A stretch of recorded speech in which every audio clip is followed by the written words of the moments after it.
Welcome to this episode of Adventures with Flowers TV. My name is Kendall Marie Platt. I'm horticultural. But let's say you can do your garden right now instead of scrolling on your phone. So I am a horticultural therapist and space holder for garden curious women, and my whole MO is to get more people off of their phones and into their gardens as a way of connecting with nature and as the antidote to burnout.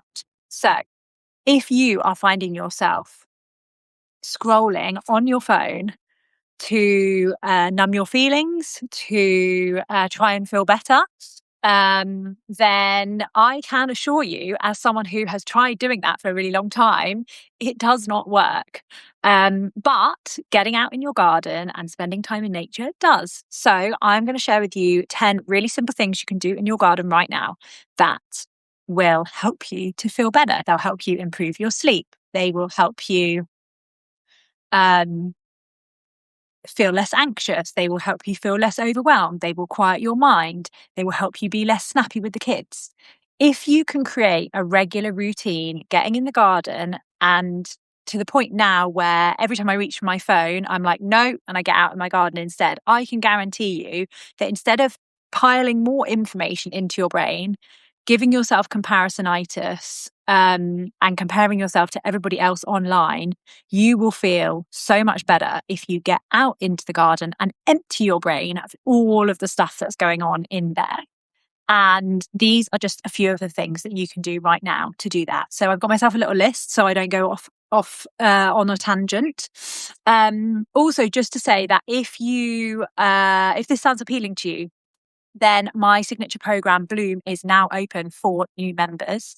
If you know that you need a little bit of accountability to get things done, if you want things broken down into really simple steps so that you can just get outside and do the activity without having to research and work out what the hell you should be doing right now, then this is perfect for you. So do head over there and have a little look. You can find the link in the menu of my website. Hi, Catherine. Nice to see you. And Susanna. Do say hi in the comments if you are able to. I have had a few tech issues with Substack Lives in that they tell people they have to upgrade, which is very frustrating before they can comment. So apologies if that is still happening. Right. Should we crack on? Because I've already gone off on a massive tangent, haven't I? Right. The first one is to stake your tomatoes. Now, I'll be honest with you, I'm more of a flowers girl myself. Adventures with Flowers is my business name, because I believe that we should all be able to have adventures with flowers on a daily basis, because that ultimately is what is going to make us feel better. But I do make a little exception for tomatoes and mini cucumbers, because the kids like eating. Oh, and mini snack peppers as well. Always good one. So this little planter that you can see, I'm just going to turn you around, is one of my daughter's planters. So this is the littlest planter, and then her sister has one literally just here on the other side of the camera. So we planted them up a couple of weekends ago, and it has now been really, really rainy. But things are starting to grow, as is this tomato. So can you see here how this is quite saggy? And eventually this is going to get top heavy, especially when the fruit is on. So it does need a little bit of support. So all you do is you take one of these canes. This is for the cucumber to grow up, the cucumber, and you literally poke it down into the soil. I'll show you in a second. I'll turn you around and show you how I've done it with my other daughter's one. And you poke it down, and then you literally just attach a little plant tie round the growing stalk of this onto the cane. So it actually gives it some really good support. I'm just going to twizzle you out here. Excuse the red and yellow car there. If you've got small children, you would absolutely recognise that. So can you see how this one here is growing up against, got a little flower growing there, is growing up against it. I haven't actually tied it on yet, but I do need to do that, especially where it's quite windy.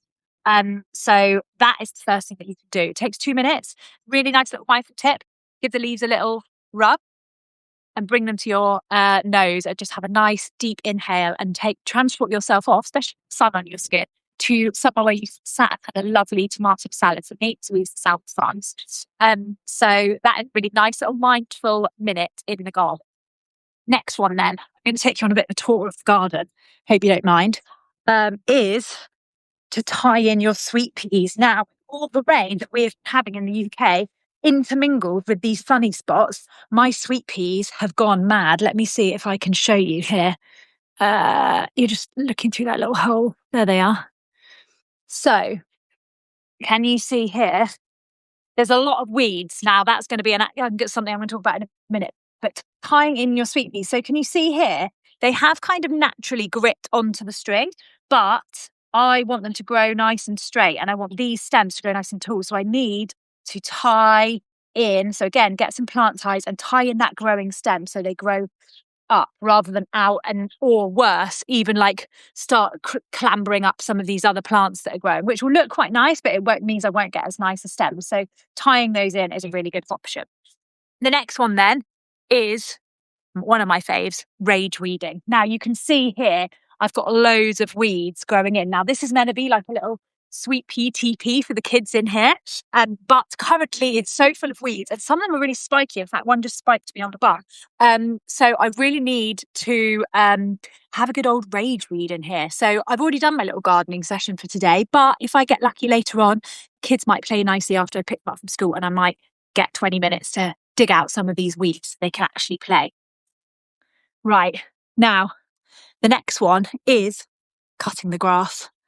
Not really a job I enjoy, if I'm completely honest, mainly because having to navigate kids' toys, washing line, my garden borders at the end. So generally my husband tends to do this one, but it is a really nice mindful activity, just striding up and down the grass and getting it cut.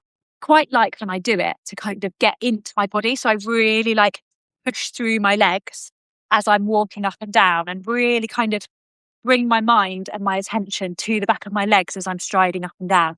And obviously, the smell of freshly cut grass is delicious. The only thing is, you'll have to dodge the showers that are happening everywhere at the minute. Right, let's move on. What's number's that? 1, 2, 3. That's number 4. We're on to number 5 now. Number 5 is, I'm bringing you down to my bed of shame, I'm not going to lie. This has been inaccessible, this bed, because my husband had a load of stuff here. So can you see how the bindweed is absolutely taking over pretty much everything? There's this bloody stuff here. And it's climbing, it's a beautiful campanula here, and it's climbing up and it's trying to strangle all of these plants. So if you have this in your garden, it is a real bastard to get rid of.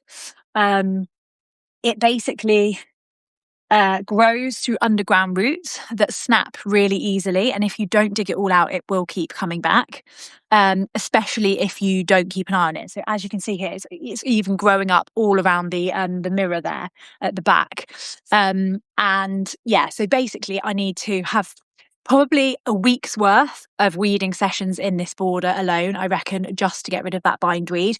But you have to, when you take it out so you don't snap your flower stems, you have to be really careful about uncurling it. So it is a really nice mindful activity because you have to really focus on your senses while you're doing it. You know, there's none of that brain diving off all over the place, trying, you know, thinking about all the things you've got to do or what you've got to cook for dinner or the fact that you've got to book a doctor's appointment. It allows you to be really present in the moment. So that if you have got bindweed too, this is to say, don't worry, we all have it. It is a case of slowly unfurling it and digging it out, I'm afraid. And the key is little and often, keep going. So that's another reason why Bloom is such a good container to be in, because it's really easy to kind of get disheartened when you know, weeds grow, but also know that other people will be going through exactly the same thing as you, and can kind of turn it into a bit of a fun activity. It's like, right, come on, let's have a bindweed blasting week and all really focus on digging out our bindweed. The next one then, number 6, is to top up your pond with rainwater. Now, I don't know if you can see this, I'm going to lift you up, but I have got a little, oh, there we go, a little pond in there. Can you see how it's quite low with rainwater, which is surprising given how much it's chucked it down here in the last few days.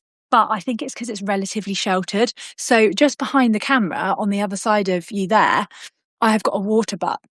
So what I'm going to be doing later this week is filling up my watering can with my water from my watering butt, not from the tap, because tap water has got all sorts of chemicals added into it. And I'm going to be adding that water from the water butt into my pond to make sure it's nice and full. So there's lots of water in there for wildlife and the bees to come and have a drink, and the birds who like a little swim in there as well. So yeah, that's another thing I'm going to be doing. Right, my next one. This is quite an unusual one, and you might think to yourself, I don't really think this is a gardening thing, but something I don't think that we do enough of here, or generally as women, is to sit and appreciate the hard work and effort that we have put in to, we put into life every day, but also into creating our garden. So this one then, number 1, 2, 3, 4, 5, 6, 7, is to sit with a cuppa in the sunshine. Now, in my Bloom community, this is something that I will always encourage you to do at the end of every gardening session, is to just take 2 minutes even, just to sit and acknowledge that you have taken the time out, you've managed to find the time, which is no small feat, but it is something I'm going to be helping you to do in Bloom. The fact that you have, put your effort into weeding that border or planting out those plants, sowing those seeds, whatever it is, and just sitting for 2 minutes and acknowledging the fact that it's a job well done. I think we are so quick in this world to move on to the next thing, like, oh, let's tick that off the list and move on to the next task. And actually, I think it's really important to recognize what we've done, but also congratulate ourselves for it, because nobody else does, right? Like, I put a lot of time and effort into this garden. Admittedly, when friends come round, they do say, oh, wow, your garden looks beautiful. Not that I do it for that. I garden for me because it makes me feel better. But, I do think it's important to celebrate your achievements. And once you start doing this in small pockets of time in the garden, guess what? It echoes out to all other areas of your life, and you start taking the time to acknowledge the things that you're achieving, which I think is so, so important.